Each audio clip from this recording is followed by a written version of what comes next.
Good morning, Bucknutters. It's Thursday, October 29th, 2015. I'm Dan Rubin. This is the Bucknuts Morning 5 and change. It's Thursday, and that can mean only one thing: the dulcet tones of Steve Wiltfong, Director of Recruiting for 24/7 Sports. Steve, how are you this fine morning? Good morning, Daniel. A little down. The Pacers blew a lead on the road in Toronto last night. Excited to get downtown tonight, though, for the home opener against the Memphis Grizzlies. Your boy Michael Conley is going to be in town tonight. Indianapolis fan favorite. Yeah, well, listen, not too far from Columbus. So for those who want to go over and check out arguably the best Ohio State player in the NBA, I don't even know if it's arguable. He's having a heck of a career. Speaking of a heck of a career, there's a wide receiver that has come out and verbally said he's going to commit soon. He's a guy who's been considered for Ohio State the whole time. I have to admit, I don't think he's going to come to Ohio State, but I want to hear what you have to say, and that's Donnie Corley out of Detroit. What is the latest with old Donnie? Well, Donnie Corley's announcing on December 8th. That's his mom's birthday. 24/7 Sports broke the story earlier this week. Along with that, Bill Kurlick, the Bucknuts insider of fame, is reporting that Donnie will be at the Michigan State-Ohio State game. And the only thing that needs to be ironed out is whether that will be an official or an unofficial. Donnie's in the state playoffs with his team, though, right now, and they got a shot to win it all. So I don't know how many visits he's going to be taking. I'm not saying that he's not going to be at Ohio State that night, but just putting that on everybody's radar as far as visits and King kids go. You know, they're going to be playing Saturday playoff games now. So, or there's the possibility they'll be playing Saturday playoff games, which obviously could wipe a visit from the slate real quick. All the intel says Donnie's going to Michigan State, but when you talk to his family, they make it seem like he's torn between Ohio State and Michigan State. And when you talk to coaches on the King staff, they'll tell you that Ohio State's been the leader. And when I went up for Donnie Corley's Army Bowl jersey presentation, he was wearing an Ohio State hoodie. You know, he continues to have good dialogue with the Ohio State staff. He talks to Urban Meyer, obviously talks to Coach Combs, who makes it his mission to be a thorn in the side of the Michigan schools when he goes up and recruits Detroit.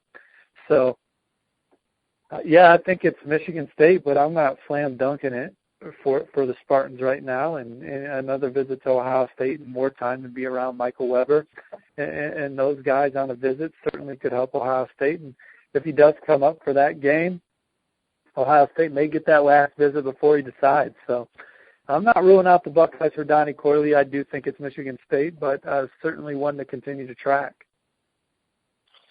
Speaking of receiver in the class coming in, obviously it's been an extreme focus of Ohio State, and they are focused on kind of the bigger guys. We've talked ad nauseum here about my guy, Benjamin Victor, out of Coconut Creek in Florida. I'm really hoping they get him to eventually sign on a dotted line. But do you think there's a kid in Indiana, based on the way the Ohio State looks right now, that could have a chance to come in and contribute early? Yeah, and Benjamin Victor right now, Ohio State continues to lead for him out of Florida. Perhaps the best ball skills in the country, certainly in the discussion to be the best receiver in the country. And at this point in time, I think you can throw Austin Mack in the discussion as one of the best receivers in the country. He's an Indiana Mr. Football candidate alongside Brandon Peters from Avon, Indiana, the quarterback who's committed to Michigan. Austin Mack having a tremendous senior year, both as a guy, as a big play receiver, and then as a big play threat in the return game. 6'2", 210 pounds.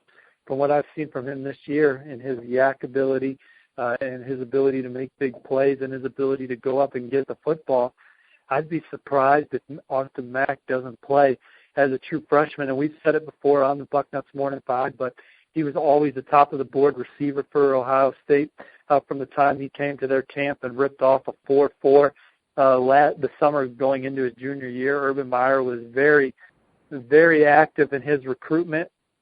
So that tells you where he was at on the board.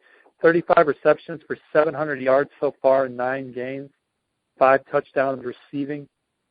Just a big-time difference maker. 61 carries, 529 yards rushing with another 11 scores on the ground. So been in the end zone 16 times within the offense. I know he's got a couple kick returns for scores too. So just having a terrific senior season. Yeah, I think you're looking at the next iteration of the Urban Meyer offense coming down the pike here, which is going to add the multiple big receivers on the edge. If you start this, Benjamin Victor and Austin Mack in one class, I'm not going to say it's the same as getting defensive ends like, Nick Bosa and Jonathan Cooper in the same class, but wouldn't you say it's got to be similar in terms of getting two guys of such quality at one position? Well, those are guys that when you're in a dogfight and it's 14-14 or 20-14 and you're grinding offensively in a smash mouth game, those are guys that can get you a quick touchdown, a 65-yard play. They just need one little opening and they break a tackle. Particularly Austin Mack, and he's gone. He's got 3 kickoff returns for touchdowns this year and a punt return for a touchdown this year. Just pulled that up. And another thing that stands out about Austin Mack, he's got 2 interceptions and a forced fumble this year, so he's a true football player.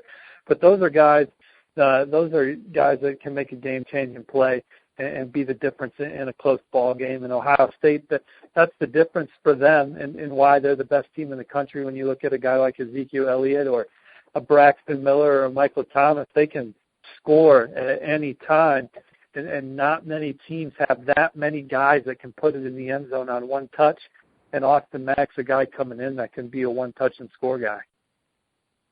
No question. And their size down the field, you can really only truly double cover one receiver. If you try and double cover both receivers against Ohio State, the quarterback is going to run for days. So you can really only double cover one receiver. If you have 2 guys out there, 6'3" or 6'4" or bigger, running streaks, it's going to put defensive backs in a very serious bind. So let's hope we can see Benjamin Victor join Austin Mack and give him kind of a 2-pronged attack on the wing. What are you going to say? And they're going to have a veteran quarterback throwing them the football, and J.T. Barrett, who's one of the nation's best, will certainly be a Heisman Trophy candidate next year. One of the preseason favorites to win that award. And that's got to be something that's got to be enticing for Benjamin Victor to come in, and because he would play. Both those guys would be very tough to keep out of the rotation for the Buckeyes next year if they both signed. Let's talk about Barrett a little bit.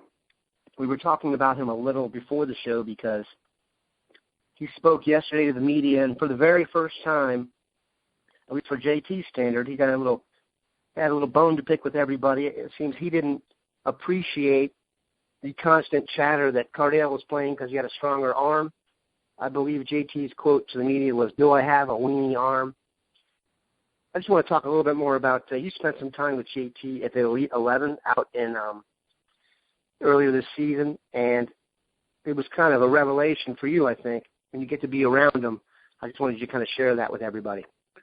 But just seeing how he carries himself, just the serious demeanor that J.T. Barrett has when he's all about his business and all about, he was out in Oregon to get reps and become a better quarterback, working with guys like Trent Dilfer. He wasn't out there to hang out with the other college guys, and there were a lot of high-profile college quarterbacks there, Deshaun Watson, Christian Hackenberg, Cody Kessler, to name a few. Malik Zaire was out there. And J.T. Barrett, I'm sure he hung out and had a good time with those guys, but when he was on the field, he was all business. And it was no surprise, and I've talked about this on the Bucknuts Morning Vibe with you before, Dan, no surprise that he was named the captain. I was absolutely surprised he wasn't starting quarterback for the season opener. I'm never going to argue with Urban Meyer and his coaching staff and the way they do things.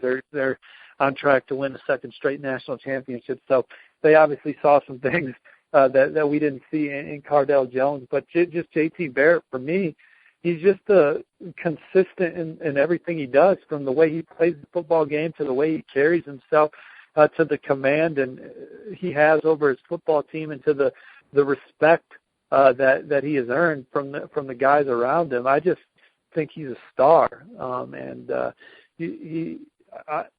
If Cardale Jones was playing over him, was that the narrative? Cardale Jones is playing because he has a stronger arm, and maybe Cardale Jones does have a stronger arm, but J.T. Barrett can make every single throw on the football field, especially within the Ohio State offense. He's also very dynamic with his legs. He was the Big Ten Offensive Player of the Year last year.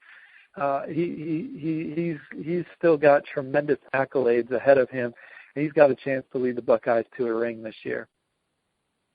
I could not agree with you more. And our prediction show before the season, I predicted he'd win the Heisman Trophy. That doesn't look very likely, but I just don't buy. I don't buy the argument that he's not a pro prospect, and because I don't see it. He looks to me like a hybrid of Russell Wilson and Drew Brees, which be very successful both on the field and with selecting a new accountant. So we appreciate Steve for stopping by.